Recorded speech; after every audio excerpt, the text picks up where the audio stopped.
श्री शिवाय नमस्तुभ्यम। हर हर महादेव। कैसे हैं आप सब? आशा करती हूँ कि आप सब बहुत अच्छे से होंगे।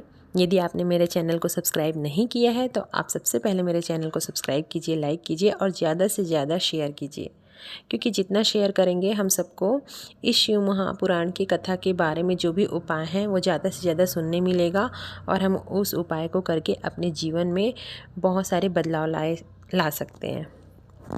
तो अभी जो शिव महापुराण की कथा चल रही है, आशुतोष शिव महापुराण की कथा हमारे छत्तीसगढ़ के जिला रायपुर के बलौदा बाजार के ग्राम कोकड़ी में चल रही है। तो आज कथा तीसरे दिवस की थी, जिसमें गुरुजी ने बहुत अच्छे अच्छे उपाय बताए हैं आशुतोष महादेव शिव महापुराण की कथा में। तो हम उस उपाय को करके अपने जीवन में कैसे बदलाव ला सकते हैं, तो आप मेरे इस उपाय को आखिरी तक देखिए, जिसमें मैं आपको बहुत अच्छे अच्छे उपाय बताने जा रही हूँ। और एक बार फिर से कहती हूँ कि प्लीज़ आप मेरे चैनल को सब्सक्राइब कीजिए, लाइक कीजिए और ज़्यादा से ज़्यादा शेयर कीजिए। गुरुजी ने आज जो कथा चल रही है उसमें बहुत बहुत अच्छी अच्छी बातें बताई हैं, जैसे कि अक्षत क्यों चढ़ाया जाता है, श्री शिवाय नमस्तुभ्यम का अर्थ क्या होता है, क्यों हमको श्री शिवाय नमस्तुभ्यम का मंत्र जपना चाहिए, जलाधारी पर हस्तकमल रखने से क्या होता है, और बहुत अच्छे अच्छे उपाय बताए हैं जिसको मैं आपको बताने जा रही हूँ। तो हम शुरुआत करते हैं। चलिए कि अक्षत क्यों चढ़ाया जाता है। अक्षत चढ़ाने से होता क्या है। एक बेटी का पत्र आया था, गुरुजी ने अपने कथा में पढ़ा, तो हम बताते हैं कि अक्षत क्यों चढ़ाया जाता है। जैसे कि हम पूरा पूजा करते हैं शिव मंदिर में जाके या घर पे, तो हम अक्षत तो चढ़ाते ही हैं। उसका अर्थ क्या होता है। उस लड़की ने अपने पत्र में ये पूछा था कि क्या गुरुजी हम बासमती का ही चावल चढ़ाएं। तो गुरुजी ने कहा ऐसा नहीं है, आप कोई भी चावल शिव जी को चढ़ा सकते हैं, बस वो आखा होना चाहिए। आखा का अर्थ होता है पूरा।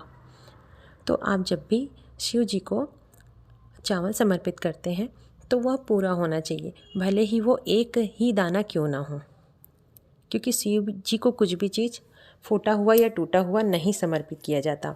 और अक्षत चढ़ाने से क्या होता है। अक्षत चढ़ाने से ये होता है कि हमारे द्वारा किया गया जितना भी पुण्य का कार्य है, दान है, समर्पण है, सत्कर्म है, वह सब अक्षय हो जाता है, अर्थात अमर हो जाता है, वो कभी समाप्त नहीं होता। और शंकर भगवान के नाम पर किया गया कोई भी पुण्य कभी भी समाप्त नहीं होता। श्री शिवाय नमस्तुभ्यम का जप करने से क्या होता है। गुरुजी ने अपने कथा में कहा कि जो व्यक्ति प्रत्येक पल प्रत्येक क्षण श्री शिवाय नमस्तुभ्यम का जप करता है, यदि कोई दूसरा व्यक्ति उसके चेहरे का भी दर्शन कर लेता है तो उसके जीवन से समस्याएं खत्म होने लग जाती है। और इसके आगे गुरुजी ने यह भी कहा कि आशुतोष नाम से शिव जी में एक लोटा जल चढ़ाने से क्या होता है। यदि कोई भी व्यक्ति, कोई भी नारी, कोई भी पुरुष आशुतोष महादेव के नाम से शिव जी को प्रत्येक दिन एक लोटा जल भी समर्पित करता है तो उसके जीवन में कभी भी तलाक की नौबत नहीं आती। पति पत्नी में जो झगड़े होते हैं वो धीरे धीरे समाप्त होती चलती हैं और उनके वैवाहिक जीवन में सुख शांति बनता जाता है। उसके बाद हमें जलाधारी पर हस्तकमल क्यों रखना चाहिए।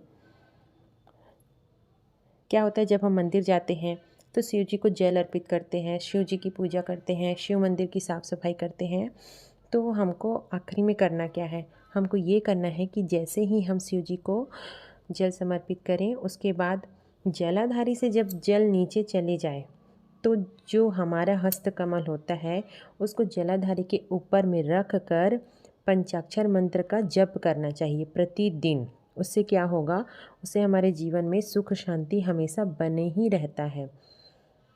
उसके बाद गुरुजी ने ये भी बताया कि यदि किसी के शरीर में छाले पड़ जाते हैं, घाव हो जाता है, वो ठीक नहीं हो रहा है, तो आपको क्या करना चाहिए। आपको शिव मंदिर जाना चाहिए एक लोटा जल लेकर, और उस जल को शिव जी पर समर्पित करने के बाद जलाधारी से हमको जल लेकर अपने हथेली में अपना नाम और गोत्र बोलकर हमारे शरीर पर धीरे धीरे धीरे धीरे उस जल को लगाने से वह शरीर के छाले, घाव समाप्त होने लगते हैं। यदि किसी बच्चा को बहुत ज़्यादा रोना आता है, बात बात पर वह बिस्तर में बहुत ज़्यादा गंदगी करता है, उसका अचानक से चमक कर उठ जाना, चिड़चिड़ाना, बहुत ज़िद्दी होता है, तो आपको करना क्या है। आपको एक बेलपत्र और एक लोटा जल लेके शिव मंदिर में जाना है। आप 1 लोटा जल शिव जी को समर्पित कीजिए। फिर एक बेलपत्री भी शिव जी को समर्पित कीजिए। उस बच्चे का नाम बोलकर उसको स्मरण करके शिव जी पर श्री शिवाय नमस्तुभ्यम का मंत्र बोल के धीरे धीरे वह जल समर्पित कीजिए। फिर जब वो जल जलहरी से नीचे जाता है, तो जब भी जल जलहरी से नीचे जाता है तो जल को बाहर करने के लिए वहाँ पर एक नली बनाई जाती है। हर मंदिर में बना होता है वो नली।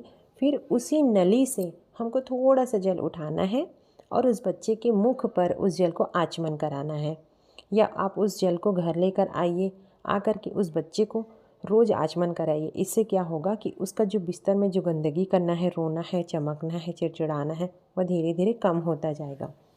अगला उपाय यह है कि जैसे किसी के शरीर में गांठें हो जाती है, 2 गांठ, 3 गांठ, बच्चेदानी में गांठ पड़ जाता है, चेस्ट में गांठ पड़ जाता है, तो उसके लिए करना क्या है, आपको 1 लोटा जल लेकर और 1 बेलपत्र लेकर शिव मंदिर जाना है। यह उपाय बहुत ही महत्वपूर्ण है। इसको आप ध्यान से सुनिए। और आपको करना क्या है, आपको 1 बेलपत्र और 1 लोटा जल लेकर शिव मंदिर जाना है। आप शिव जी को अपने मन की मनोकामना बोलते हुए, अपने शरीर के कष्ट को बोलते हुए उस जल को और बेलपत्री को शिवलिंग पर समर्पित कर दीजिए। फिर समर्पित करने के बाद क्या करना है, उसी जल को आपको जलहरी से लेना है अपने हथेली पर, और उस बेलपत्र को भी उठाना है।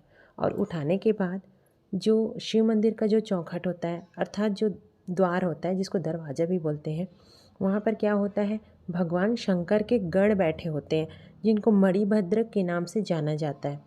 तो आपने जो हथेली में जल लिया है और जो बेलपत्र लिया है, उसको भगवान मणिभद्र के नाम से वहीं पर बैठकर आपको खाना है, धीरे धीरे चबा चबा कर खाना है। और यह उपाय आपको सप्ताह में 2 दिन ज़रूर करना है। इससे क्या होगा कि आपके शरीर में जो गांठ है, जो बच्चेदानी में जो गांठ है, वो धीरे धीरे वो गांठ गलना प्रारंभ हो जाएगा। आपको मणिभद्र के नाम से यह उपाय ज़रूर करना है। अगला उपाय गुरुजी ने ये भी बताया है कि यदि कोई पशुपति व्रत कर रहा है, जैसे कि कोई बच्ची व्रत कर रहे हैं, मेरे बताने का तात्पर्य यह है कि आज की कथा में एक लड़की का पत्र आया था जो आँख से देख नहीं सकती। तो वो गुरुजी से प्रश्न की कि गुरुजी, आपने कहा था पशुपति व्रत की थाली खुद तैयार करनी है, प्रसाद खुद बनाना है, तो मैं तो आँख से नहीं देख सकती, तो कि यदि इस तरह की कोई भी समस्याएं हो रही है, यदि कोई बच्ची अपना प्रसाद स्वयं नहीं बना सकती, तो उसकी माँ उसके लिए प्रसाद ज़रूर बनाए, आपका पशुपति व्रत ज़रूर सफल होगा।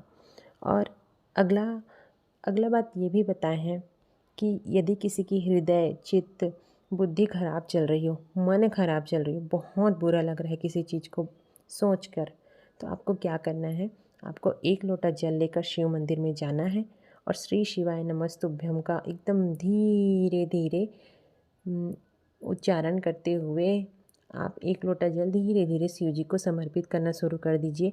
आपकी जितनी भी समस्याएं हैं वो धीरे धीरे समस्याएं दूर होने लगेगी, क्योंकि 1 लोटा जल सब समस्या का हल। यदि आपको यह उपाय मेरा पसंद आया तो आप ज़्यादा से ज़्यादा लाइक कीजिए, ज़्यादा से ज़्यादा शेयर कीजिए, ज़्यादा से ज़्यादा सब्सक्राइब कीजिए।